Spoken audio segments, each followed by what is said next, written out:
This is the Iron Man 2 concept slash movie series figure, the Hot Zone armor with retractable wings. The figure is part of the fifth wave of the movie and concept series figures, and the ninth wave, I think, overall of the Iron Man 2 3 3/4 figures. Here is the packaging. It is figure number 21 of the entire series of 3 3/4 figures. It comes with 3 armor cards, a base, a backpack, a gun, and the actual figure itself. Here is the back of the packaging and the rest of the assortment. Okay, so we'll leave it there. The figure is essentially a repaint with a redeco weapons or additional new weapons, slightly new weapons that also have been repainted, and it is a repaint of the Mark VI figure. And me being a sucker for repaints, I immediately went ahead and bought this one. And I especially like this one because of the backpack.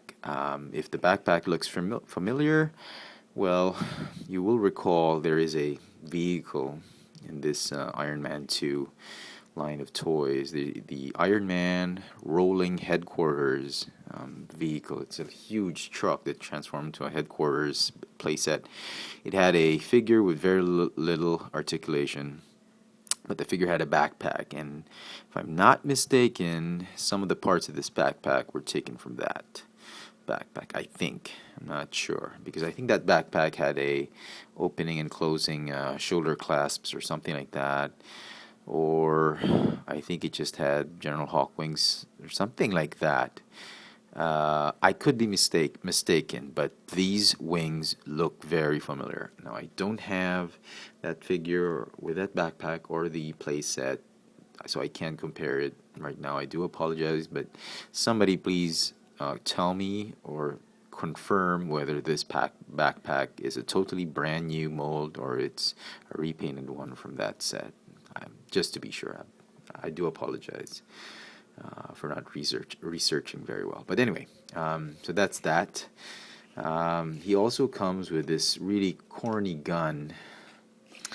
It's very flimsy. This thing just keeps popping off. Every time you try and snap it onto his hand, the thing it will not stay on very tightly. And the more you try and tighten it, it just falls off. So not entirely sure what Hasbro was going for with this one.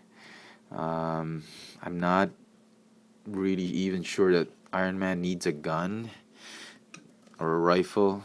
Anyway, the rifle fits nicely at the back like that, just like a la Centurion's Power Extreme. Skybolt, beam me the Hot Zone armor, and it will. The armor will attach and detach very nicely at the back.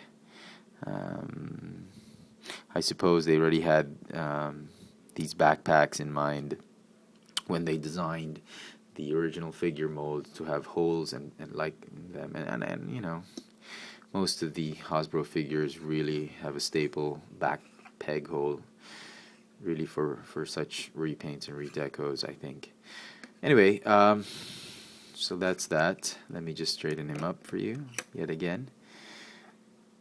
Okay. Okay. The backpack has a sort of an automorph feature, which is pretty cool, actually.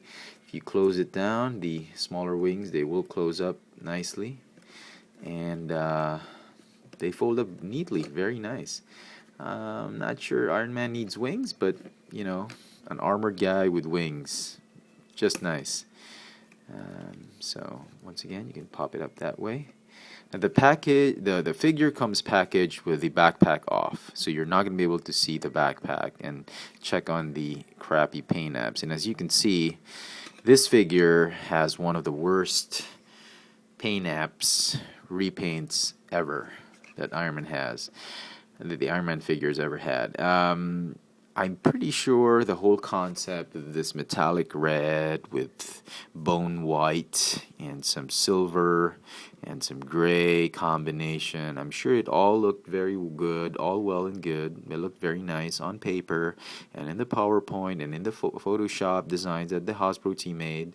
But again, when it came to execution, the manufacturing side of this figure, I think, just fell short on this one.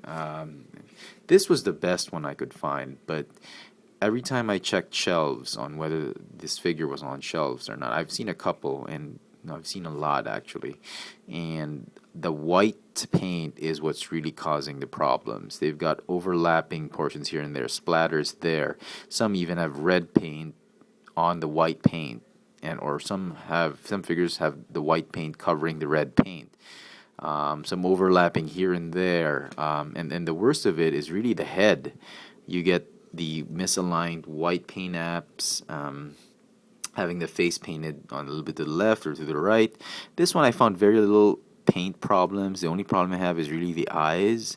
I think it lacks a little bit more white. I'm not sure if you can actually see it. My light is just way too bright. Let's stand up now. It's just something that you could.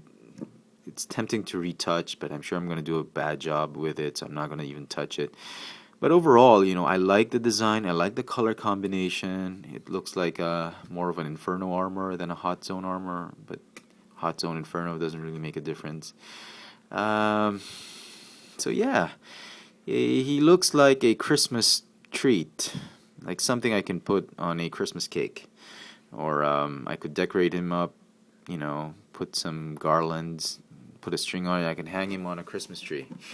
But kidding aside, the design's been it's an interesting concept, but yet again, Hasbro fails with the quality control issues and the execution of the final product.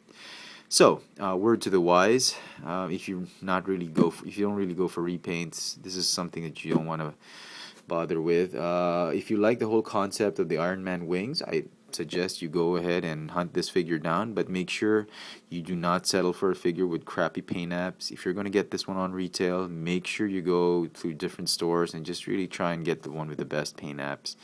Otherwise, just wait for it on clearance, which I'm sure is coming very soon once the Thor and Captain America figures have begun popping out on retail. So there you go. Yet another one of my repaint reviews. I like it. I like the wings. I'm a big sucker for that. Big sucker for repaints, and I love Iron Man. And yeah, there you go. The Iron Man 2, 3 3/4 Hot Zone armor. Thanks for watching.